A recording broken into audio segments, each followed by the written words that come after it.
തമിഴ് സിനിമയിൽ നിന്ന് ഏറ്റവും അധികം ആരാധകരുള്ള നടൻ ആര് എന്ന ചോദ്യത്തിന് ആദ്യമെത്തുന്ന പേരുകളിലൊന്ന് വിജയ് എന്നായിരിക്കും. തമിഴ്നാട്ടിൽ മാത്രമല്ല, ഇവിടെ കേരളത്തിലുമുണ്ട് ഒരുപാട് വിജയ് ആരാധകർ. ഇപ്പോഴിതാ വിജയ് ആരാധകരെ ആവേശഭരിതരാക്കുന്ന ഒരു പുതുവർഷ സമ്മാനം എത്തിയിരിക്കുകയാണ്. ലിയോയ്ക്ക് ശേഷമുള്ള വിജയ് ചിത്രത്തിന്റെ ഫസ്റ്റ് ലുക്ക് പോസ്റ്റർ പുറത്തുവിട്ടിരിക്കുകയാണ്. ഇപ്പോൾ ചിത്രത്തിന്റെ ടൈറ്റിലിനെ കുറിച്ച് കുറച്ചു നാളുകളായി സോഷ്യൽ മീഡിയയിൽ ചർച്ചകൾ ഉയർന്നു വരുന്നുണ്ടായിരുന്നു. എന്നാൽ ഇപ്പോൾ അതിനും ഉത്തരമായിരിക്കുന്നു. The greatest of all time അഥവാ ദ ഗോട്ട് എന്നാണ് ചിത്രത്തിന്റെ പേര്.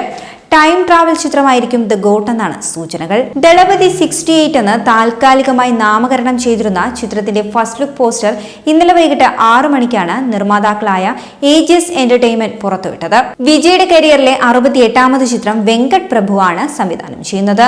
വെങ്കട് പ്രഭുവും വിജയും ആദ്യമായി ഒന്നിക്കുന്ന ചിത്രമായതിനാൽ തന്നെ ഈ ഒരു പ്രൊജക്ടിന് മേലുള്ള പ്രേക്ഷക പ്രതീക്ഷയും അത്രയും വലുതാണ്. അജിത് നായകനായി എത്തിയ മങ്കാത്ത എന്ന ചിത്രം സംവിധാനം ചെയ്തതും വെങ്കട് പ്രഭുവായിരുന്നു. 2 ജനറേഷനിലുള്ള വിജയിയെ ഈ ഒരു പോസ്റ്ററിൽ കാണാൻ കഴിയും. ഒരു പാരച്യൂട്ട് ലാൻഡിന് ശേഷം എന്ന രീതിയിലാണ് ഈ പോസ്റ്റർ. ചിത്രത്തിൽ വിജയ് ഇരട്ട റോളിലാണ് എത്തുന്നത് എന്ന സൂചനയാണ് പോസ്റ്റർ നൽകുന്നത്. ചിത്രത്തിന്റെ ആദ്യ ഷെഡ്യൂൾ ചിത്രീകരണം തായ്ലൻഡിൽ വെച്ച് നടന്നിരുന്നു. 2 ആഴ്ചത്തെ ഷൂട്ടിങ്ങിന് ശേഷം അടുത്തിടെ വിജയ് ചെന്നൈയിൽ തിരിച്ചെത്തും. ചെന്നൈയിലെ ഷെഡ്യൂൾ ഉടൻ ആരംഭിക്കുകയും ചെയ്യും. മീനാക്ഷി ചൗധരി നായികയാകുന്ന ചിത്രത്തിൽ പ്രഭുദേവ, പ്രശാന്ത്, ലൈല, സ്നേഹ, ജയറാം, അജ്മൽ അമീർ, യോഗി ബാബു, VTV ഗണേഷ് എന്നിവർക്കൊപ്പം തന്നെ വെങ്കട് പ്രഭു ചിത്രങ്ങളിലെ സ്ഥിരം സാന്നിധ്യമായ വൈഭവ്, പ്രേംജി അമരൻ, അരവിന്ദ്, അജയരാജ് എന്നിവരും വേഷമിടുന്നുണ്ട്. ജയറാം ചിത്രത്തിലുണ്ട് എന്നത് മലയാളികളെ സംബന്ധിച്ച് ആവേശം പകരുന്ന ഒന്ന് തന്നെയാണ്. തുപ്പാക്കി എന്ന ഹിറ്റ് ചിത്രത്തിന് ശേഷം ജയറാമും വിജയും വീണ്ടും ഒന്നിക്കുന്ന ചിത്രമെന്ന പ്രത്യേകതയും ദ ഗോട്ടിനുണ്ട്. യുവൻ ശങ്കർ രാജയാണ് ചിത്രത്തിന്റെ സംഗീത സംവിധാനം നിർവഹിക്കുന്നത്. സിദ്ധാർത്ഥ് നൂനി ഛായാഗ്രഹണവും വെങ്കട് രാജൻ എഡിറ്റിംഗും നിർവഹിക്കുന്നു. രാജീവനാണ് പ്രൊഡക്ഷൻ ഡിസൈൻ കൈകാര്യം ചെയ്യുന്നത്. ദിലീപ് സുബ്രായനായാണ് സംഘട്ട സംവിധാനം നിർവഹിക്കുന്നത്. ഏജിയസ് എന്റർടൈൻമെന്റ് ആണ് ചിത്രം നിർമ്മിക്കുന്നത്. ഏജിയസ് എന്റർടൈൻമെന്റിന്റെ 25ാം ചിത്രം കൂടിയായിരിക്കും ദി ഗോട്ട്.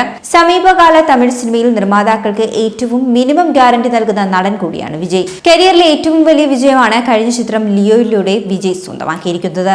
2023 ഏറ്റവും വലിയ തമിഴ് ഹിറ്റും ഇത് തന്നെയായിരുന്നു. ലിയോയുടെ വൻ വിജയത്തിന് ശേഷമുള്ള വിജയ് ചിത്രം എന്ന നിലയിലും കോളിവുഡ് നിലവിൽ ഏറ്റവും പ്രതീക്ഷ അർപ്പിക്കുന്ന സിനിമകളിലൊന്നാണ് ദി ഗോട്ട്.